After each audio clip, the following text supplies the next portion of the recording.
Assalamu alaikum dear students, how are you? Now today we discuss about the equilibrium. What is a equilibrium? Equilibrium के लिए हम बात करने लगे हैं बेटा कि इक्विलिब्रियम किसे कहते हैं। According to the Newton first law of motion, हमने जैसा कि पढ़ा है, a body at the state of rest, then it remain at the state of rest, and if it move with the uniform velocity, then it move within uniform velocity until no external force applied to change the state of the body. अगर एक जिस्म rest में है तो वह rest में रहेगा, और अगर वो मोशन में है तो वो मोशन में ही रहेगा, जब तक कोई बैरूनी फोर्स उस पर अमल करके उसकी हालत में तब्दीली पैदा ना कर दे। तो इक्विलिब्रियम क्या है? इक्विलिब्रियम भी किसी बॉडी पे अमल करने वाली सेट ऑफ फोर्सेस के हवाले से ही बात है, जिसमें नेट फोर्स क्या होती है? Equal to zero. मिसाल के तौर पे हमारे पास ये एक बॉडी है, इस पे एक फोर्स F1 अप्लाई हो रही है, इस तरफ एक फोर्स F2 अप्लाई हो रही है, इस तरफ एक फोर्स F3 अप्लाई हो रही है, यहाँ पर एक F4 फोर्स अप्लाई हो रही है। तो इन सब फोर्सेस के ज़ेरे असर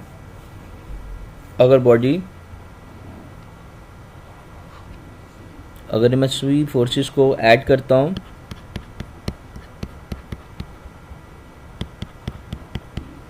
और इसका जो रिजल्टेंट है वो इक्वल टू किसके आ जाए?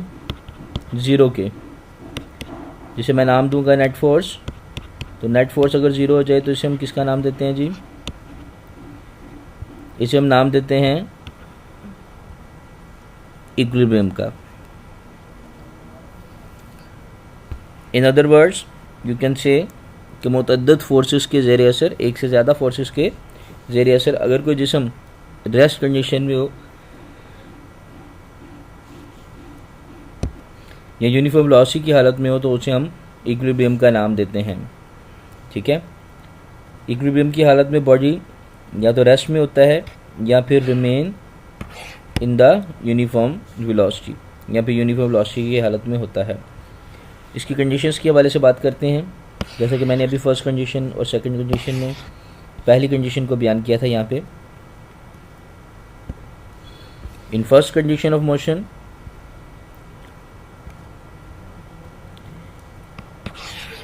पहली कंडीशन के मुताबिक क्या कहता है? The net force is equal to zero. ये देखिए, इफ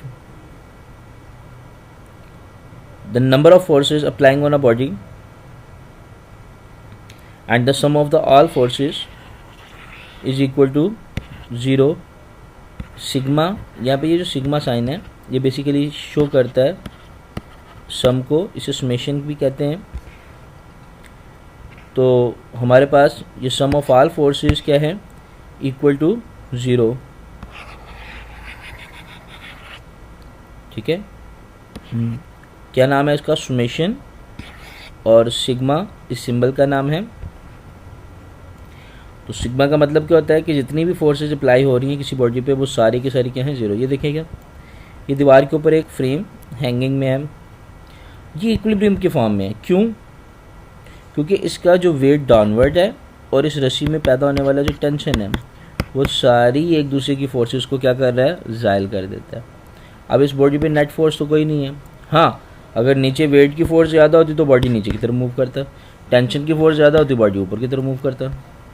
सेम लाइक दैट यहाँ पे भी देखें, दो फोर्सेस अपवर्ड हैं, इसका वेट डाउनवर्ड है, दोनों ने एक दूसरे के असर को ज़ायल किया तो body at the state of rest. ठीक है, इसी तरह से अगर मैं यूनिफॉर्म मोशन की बात करूं कि अगर कोई बॉडी यूनिफॉर्म मोशन से नीचे मूव करता है तो उसके लिए ये एक एग्जांपल है पैराशूटर। आप क्या देखते हैं पैराशूटर में कि जो इस बॉडी की, इसका जो वेट है बॉडी का वो डाउनवर्ड है, और इस पैराशूट के अंदर जो एयर है वो अपवर्ड है, और दोनों एक दूसरे के असर को क्या कर देते हैं? ज़ायल कर देती हैं, तो बॉडी रेस्ट में नहीं होता बल्कि यूनिफॉर्म मोशन में ज़मीन में आ रहा होता है, एक यूनिफॉर्म मोशन से। तो ये किसकी एग्जांपल है? इक्विलिब्रियम की ही है, लेकिन इक्विलिब्रियम की ये कौन सी हालत होगी? यूनिफॉर्म मोशन की हालत है। ठीक है, तो यहाँ पे यही सारी बातें की हैं बेटा कि अलॉन्ग एक्स एक्सिस अप्लाई होने वाली तमाम फोर्सेस अगर ज़ीरो हो जाएं, अलॉन्ग वाई एक्सिस की फोर्सेस ज़ीरो हो जाएं, तो F X F Y both are is equal to zero, then the body in the form of equilibrium.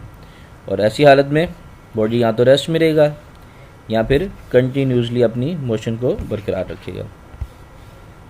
दूसरी तरफ चलते हैं, जहाँ हमारे पास फर्स्ट कंडीशन सही साबित हो रही थी, वहाँ पे हमने एक और चीज़ देखी कि फर्स्ट कंडीशन को सही साबित करते हुए वहाँ पे एक मोशन प्रोड्यूस होगी, बजाय इसके कि उसको इक्विलिब्रियम में आना चाहिए। बॉडी क्या करना शुरू हो गया? रोटेट करना शुरू हो गया। बिल्कुल कैसे ही,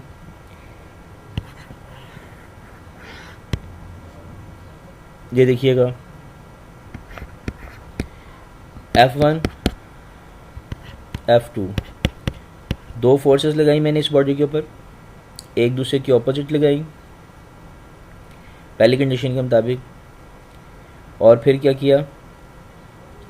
देखा क्या कि बॉडी रेस्ट भी नहीं आया, बल्कि क्या होना शुरू हो गया? ये इस तरफ को मूव करना शुरू हो गया, ये इस तरफ को मूव करना शुरू हो गया, और बॉडी के अंदर क्या आ गई? रोटेशन मोशन आ गई। अब ऐसे केस में जबकि हमने फर्स्ट कंडीशन को पूरा भी किया, बॉडी रेस्ट में नहीं आया, ना यूनिफॉर्म मोशन में आया, बल्कि रोटेशन मोशन में आ गया, तो रोटेशन मोशन को कैसे ख़त्म करेंगे? तो न्यूटन ने फर्स्ट लॉ के बाद फिर अपना सेकंड लॉ डिराइव किया, और सेकंड लॉ में उसने ये कहा कि sigma torque equal to zero. आपको पता है ना बेटा, रोटेशन मोशन टार्क की वजह से प्रोड्यूस होती है। ठीक है, तो अगर हम total torque equal to zero कर देंगे according to the second condition of motion, second condition of equilibrium, तो फिर हमारे पास ये बॉडी क्या हो जाएगा? इक्विलिब्रियम की हालत में आ जाएगा। तो सेकंड कंडीशन में क्या कहता है वो फिर कि अगर किसी बॉडी पे फोर्स लगाने से उसमें रोटेशन मोशन पैदा हो, तो जो आपने ऑपोजिट फोर्स लगाई थी ना, अब दोनों फोर्सेस क्या करें? सेम डायरेक्शन में लगा दें। तो जैसे ही आप दोनों फोर्सेस सेम डायरेक्शन में लगाएंगे, तो देखें अगर ये बॉडी सेंटर से फिक्स है, तो आप देखेंगे कि ये इसमें एंटी क्लॉकवाइज रोटेशन प्रोड्यूस करेगा, और ये पॉइंट, ये फोर्स इसमें क्लॉकवाइज रोटेशन प्रोड्यूस करेगी।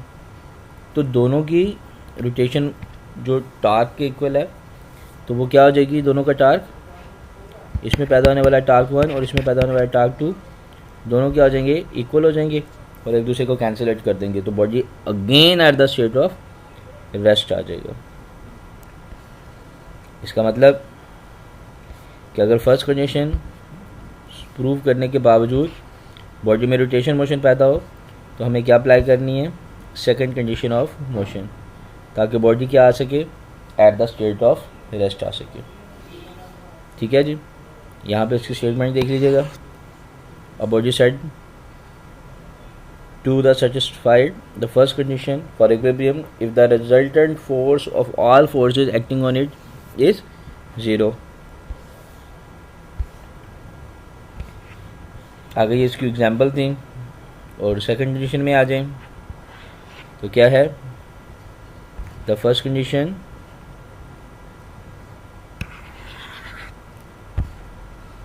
does not